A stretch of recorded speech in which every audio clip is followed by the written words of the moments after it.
చందమామ videos ఛానల్కి స్వాగతం అండి. నిన్నటి వీడియోలో రామాయణం అసలు ఎందుకు చదవాలి, రామాయణం విశిష్టత గురించి మాట్లాడుకున్నాం. ఈరోజు రామాయణంలో బాలకాండ గురించి పూర్తిగా చెప్పుకుందామండి. శ్రీమన్నారాయణుని నిరంతరం స్మరించే నారద మహర్షి ఒకనాడు మునిశ్రేష్ఠుడైన వాల్మీకి ఆశ్రమానికి వచ్చాడు.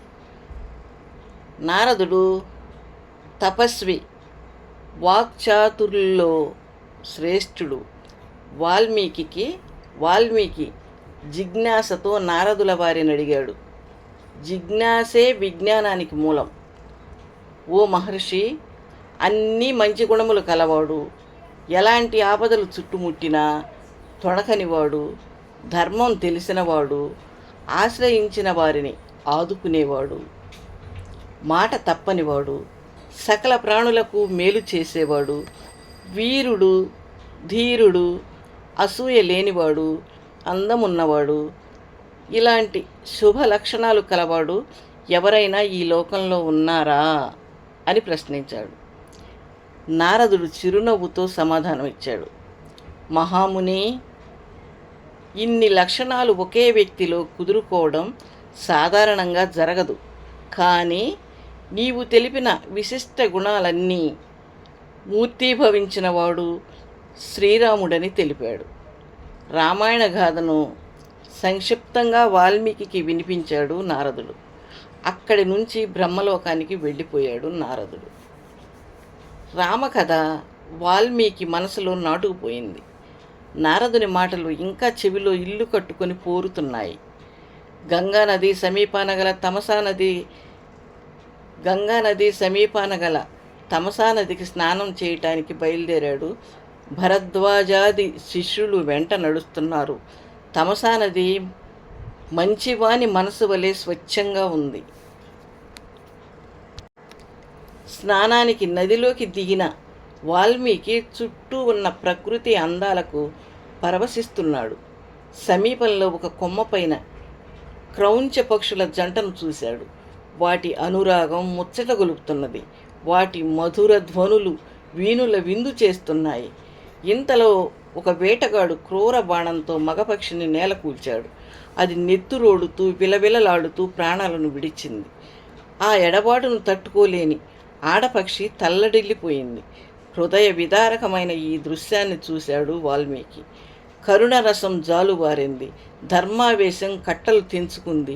వెంటనే నోటి వెంట అప్రయత్నంగా మానిషాద ప్రతిష్టాంత్వ మగమహ శాశ్వతీహ సమాహ యత్క్రౌంచ మిథునాడేకం అవధి కామమోహితం. ఓ కిరాతుడా, క్రౌంచపక్షి జంటలో పరవశమయ్యున్న ఒక పక్షిని చంపిన నీవు శాశ్వతంగా అపకీర్తి పాలవుతావు అన్న మాటలు వచ్చాయి. అననైతే అన్నాడు, కానీ తర్వాత అతనికి ఆశ్చర్యం వేసింది. ఈ మాటలు సమానాక్షరాలు గల నాలుగు పాదాలతో లయబద్ధంగా వచ్చాయి. ఇది ఛందోబద్ధమైన శ్లోకమేనని నిర్ధారించుకున్నాడు. శ్లోకం నుంచి శ్లోకం పుట్టింది. ఆశ్రమానికి తిరిగి వచ్చారు అందరూ. కానీ క్రౌంచపక్షి దారుణ దృశ్యం మాత్రం వాల్మీకి మనసు నుండి వెనుదిరగటం లేదు. అదే ఆలోచన, అదే ఆవేదన. ఇంతలో సృష్టికర్త అయిన బ్రహ్మ వాల్మీకిని చూడటానికి ఆశ్రమానికి వచ్చాడు. అతనికి శాస్త్రోక్త ఉపచారాలన్నీ చేశాడు. బ్రహ్మ వాల్మీకిని కూర్చోమన్నాడు.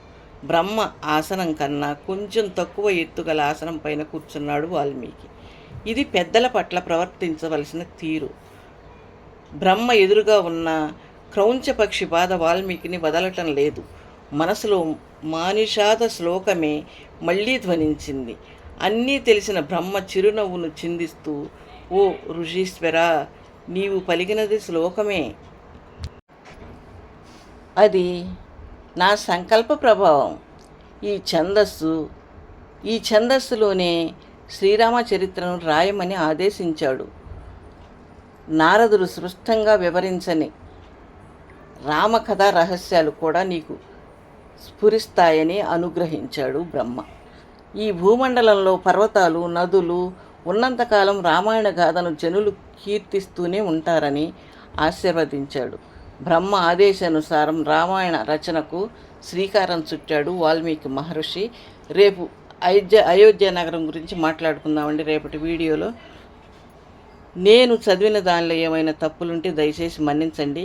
నాకైతే సంస్కృతం అంతగా రాదండి, అంతగా కాదు పెద్దగా ఏం రాదు. నేను చదివిన సంస్కృతానికి అర్థం కూడా నాకు తెలియదు అన్నమాట. ఏదో బుక్లో చదువుకుంటాను అంతే, దయచేసి అర్థం చేసుకోండి. రేపటి వీడియోలో మాత్రం అయోధ్య నగరం గురించి చెప్పుకుందామండి. నా వీడియో కనుక మీకు నచ్చితే లైక్ చేయండి, షేర్ చేయండి, కామెంట్ చేయండి, సబ్స్క్రైబ్ చేయండి, గంట సింబల్ని క్లిక్ చేయండి. నెక్స్ట్ వీడియోలో మళ్ళీ కలుసుకుందాం. అంతవరకు సెలవు అండి.